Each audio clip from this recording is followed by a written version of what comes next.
Principal Center Radio is brought to you in part by the PBL Curriculum Developer Certification Program, which guides teachers through the 5 stages of designing a high-quality, project-based learning unit from the comfort of their own homes.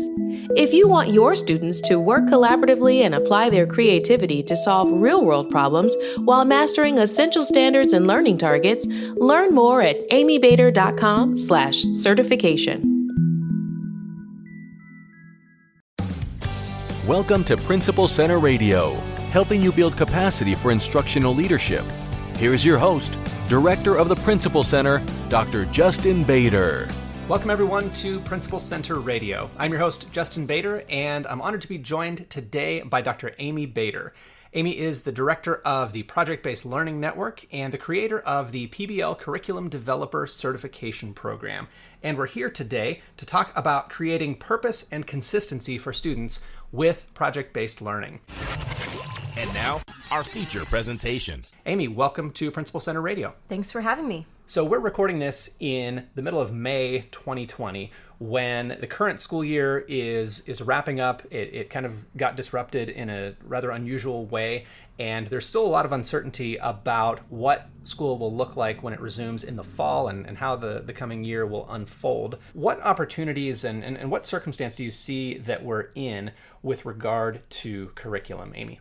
Yeah, so when school stopped for us in March, I think teachers were scrambling to get something together. Administrators were scrambling to figure out what school could look like when, in many cases, teachers hadn't had a chance to plan. There were not devices issued to each student. Remote learning and distance learning or online learning, whichever one of those terms you use, that was pretty novel for some of our teachers and for some of our students. So going into the spring of this year, this was unprecedented and unplanned for. And going into the fall, however, we have a chance to really get this right, to think through what online or distance or remote learning could look like, and really embed some of those principles of project-based learning to start the year off strong. Even if that means that we start in an online setting or if we start in person, we have a sense of what that could look like. And we have a sense of what students could do that could be a little bit more purposeful than what we ended up having this spring in a lot of cases. Yeah, and it seems like a lot of the learning curve for the first wave of reaction that we did as educators was around figuring out how to continue what we were doing in more or less the same way online, right? We take the same kinds of activities, the same kind of ways of interacting and put them online. And, that was kind of our best first attempt. What are some of the bigger questions that we might want to be asking ourselves as we kind of re-envision and reimagine what learning could look like in the new year? For sure. I think a lot of times teachers were taking technology like Google Classroom, and they were replicating, like you said, what was happening in the classroom without thinking through how they could really leverage the technology. So that toe dip into technology use for a lot of teachers, and I'm not saying that that's all teachers. Many teachers have mastered using things like Flipgrid or Google Classroom in ways that do leverage technology. But for the broader teaching core, I think that this was new, and this was a new way of interacting with their students. And so thinking through what we could do to support collaboration, to support ways for students to show their learning in different ways, to support ways for them to be citizen scientists or to explore primary documents, things like that really highlight the use of technology in ways that help students advance their understanding of the content.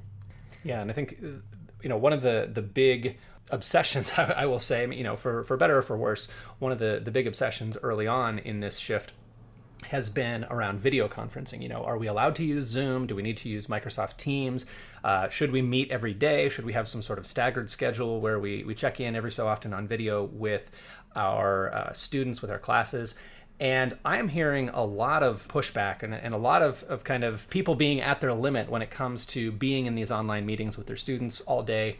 And I wonder what opportunities you see coming our way in getting students actively learning and doing work from home without specifically being on technology the entire time? Because certainly, we don't want our own kids on iPads all day. If the opportunity were there for our kids to be in a Zoom meeting, 6 hours a day, we probably would not be happy with that.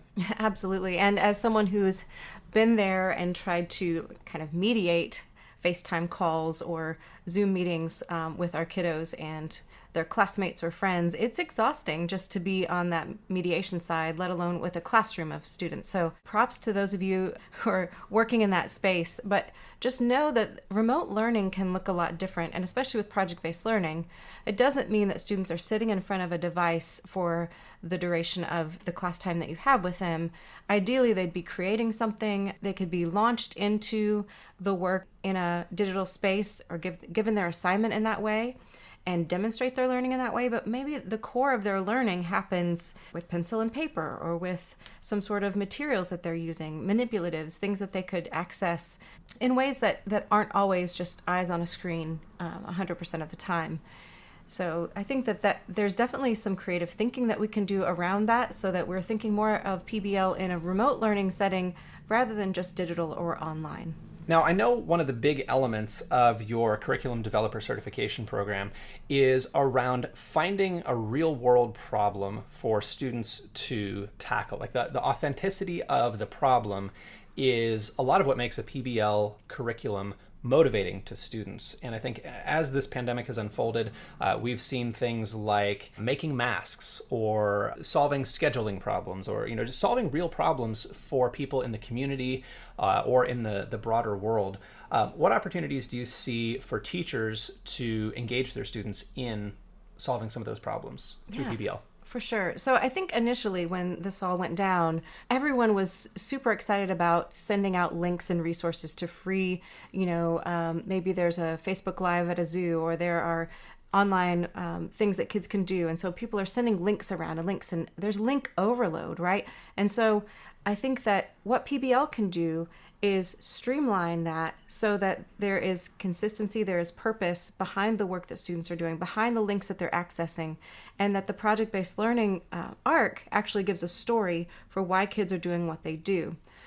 Another thing that we've noticed is that without having sports, without having the daily work that people are doing, the school that kids are going to, I've seen families and individuals being drawn to creating a family project of some sort. Maybe it's a garden. Maybe it's we just got a bunch of caterpillars in so we could raise butterflies. So it's been interesting to see families pick up on projects like, as you said, a garden or maybe a baking project. Flour and yeast and sugar were sold out for weeks at a time in our area. And as we think about how teachers can apply that same drive to create something, to develop a solution, to build something, what are some of the design constraints that we might be working within that we might feel like make that difficult or maybe even make it impossible, but if we're creative about it, if we're resourceful, could actually be just the thing that makes a project amazing? Well, I think that in any community that there are community-wide problems that can be solved. And I think we often underestimate what our students are able to do with a little bit of direction and a little bit of encouragement. It's amazing that kids, even elementary age kids, are able to pull things off if they have the work scaffolded, if they have direction, if they have a reason for doing what they do. So it might be that the first step in any project is to really figure out what real world problems exist in our community and what can be done for kids of all ages. And then think about how that connects to the standards that you're working within and the learning objectives that you're working within, because there are things that we can do that can benefit our community. Absolutely. And I think back to, you mentioned just a moment ago, all the links that were circulating, and we've seen the limits of the virtual museum tour and the YouTube videos and and anything pre-recorded. Like we've seen the limits of simply being passive as an absorber of information. So I think we've all seen a lot of inspiring examples, maybe on social media or maybe in the news, of kids who took it upon themselves to solve particular problems in their community, maybe early on with sewing masks and with birthday parties, celebrating graduations and birthdays and weddings and things like that, with different creative approaches. But when it comes to identifying problems that we can have our students solve as part of a standards-based unit, What should we be looking for in terms of identifying those problems and figuring out how to kind of draw some boundaries around those problems so that they're actually a good fit for teaching the content that we need to teach? What do you look for when you're designing a curriculum in terms of a problem that students can meaningfully work on? Well, I think, in school, we often get so far away from the kinds of things that students are actually interested in or that feel purposeful to students, that sometimes just coming back to the basics of the kinds of things that we deal with in our daily lives can actually be real world problems that students are excited about solving. Another piece that I look at is what needs are there in the community and how can students make someone else's life better. I think in particular at this time of people in nursing homes and people who might be even more socially isolated than they were before, and how students might engage in that way. Often there's an empathy component and a social and emotional learning component that relate to the problems. As a biology person, I'm always thinking about the natural world, and I'm thinking about what students can observe and what students can contribute in a citizen science realm. So even though we can't be in crowded public places, we can be in nature and we can act as observers and act as scientists and start tracking some things that might solve a real world problem. So there are things that can be done even if we're not all together in a classroom. Well, I know you spend quite a bit of time on that particular topic in the certification program around finding a good problem, a problem that's within a reasonable scope that students can address, and linking that to standards. What are your thoughts on creating consistency given that we have so much uncertainty about how the coming school year is going to look? Right now, and again, we're recording this mid-May, there are a lot of proposals and guidelines on the table right now about, spacing between student desks and reduced numbers of students coming to school at one time and alternate schedules, and we may have, rolling waves of closures here and there. Given the high likelihood of disruption, what do you see as some of the ways that we can use project-based learning to create a sense of kind of long-term continuity and stability for students, just knowing that we're expecting some disruption? Yeah, so I think that we're actually in a pretty good place, it being May and having some time to prepare for the fall, because we did not have that for the spring, and I know that teachers were building the plane while flying it and did not feel great about that, and working very hard to make sure they were connecting with their students and making sure that they were feeling like they were giving students what they needed.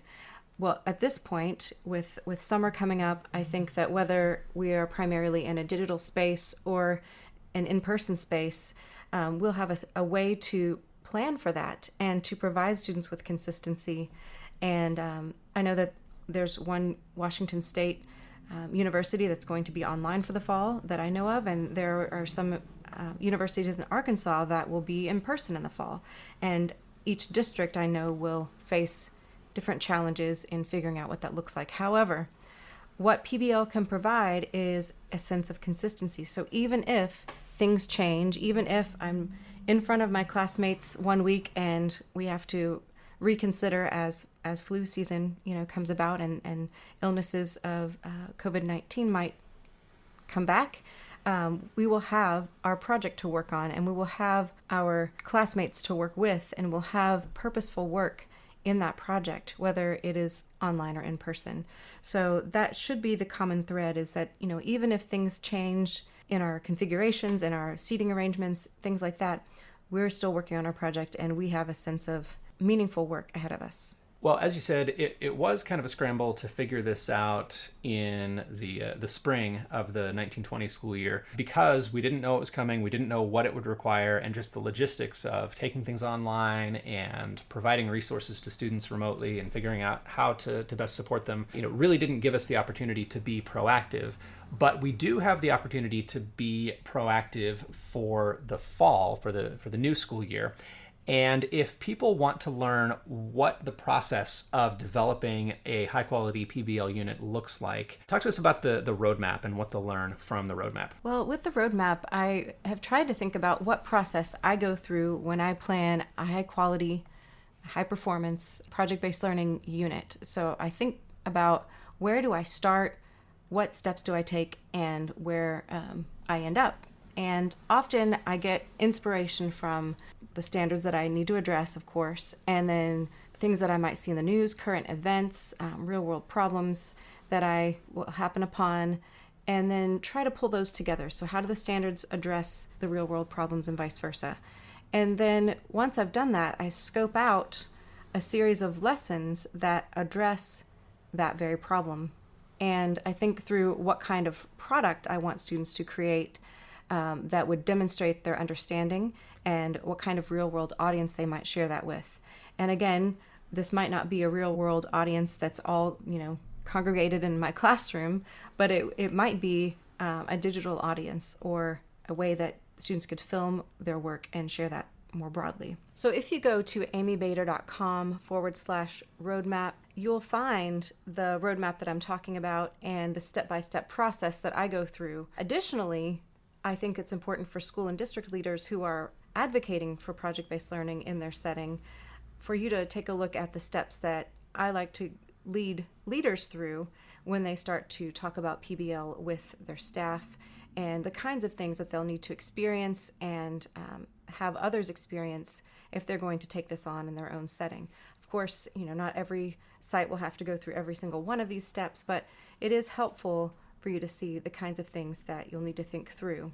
So again, people can download that roadmap both for school and district leaders and for teachers that walks through every stage of the process of developing PBL units at amybaeder.com/roadmap. And Amy, can you talk a little bit about what that process looks like for teachers who are developing their own units? Sure. So the first thing is you will not go through this in a step 1, step 2, step 3 kind of fashion, even though I have these numbered. You kind of go through them in stages and they go back and forth. So it might be that you start with a project or a product idea and then go back to figure out what skills, concepts, and knowledge you need to teach and link those to standards. It may be that you have a real world audience identified before you even start thinking through steps 1, 2, and 3. So that's the first piece is just, it's not as linear as I make it look, but I didn't want to introduce you to the PBL web for teachers. This is actually a little bit better, a little clearer, so you can see what you need to go through. The second piece is that I've found that the most successful individuals that go through the PBL CDC, they are going through in teams or in partners. And that is because I think they hold each other accountable, they're able to help each other. And I think that there's just something about being successful in designing a PBL unit when you're not alone. So I did want to mention that. And of course, if you are an individual, I would be there to help you. But it is so neat to see colleagues going through this process together because they're in the same context, and it's just, there's something about working with someone else from your school. So absolutely, and really being able to not only share the work, and reduce the workload on each person, but really to collaborate and develop a unit that is better than any one person could. And I'm thinking back to some of the schools that have sent their entire staff through the CDC to develop those units, to work together, to get feedback on their units, and then launch them with their actual students. It's just been amazing to see in the group where people publish those and share their success stories. Just tremendous what teachers can do when they work together and follow that process. So Amy, if people want to go online and learn more about your work, where's the best place for them to find you? amybaeder.com. Well, Amy, thank you so much for joining me on Principal Center Radio. It's been my pleasure. Thanks for listening to Principal Center Radio. For more great episodes, subscribe on our website at principalcenter.com/radio.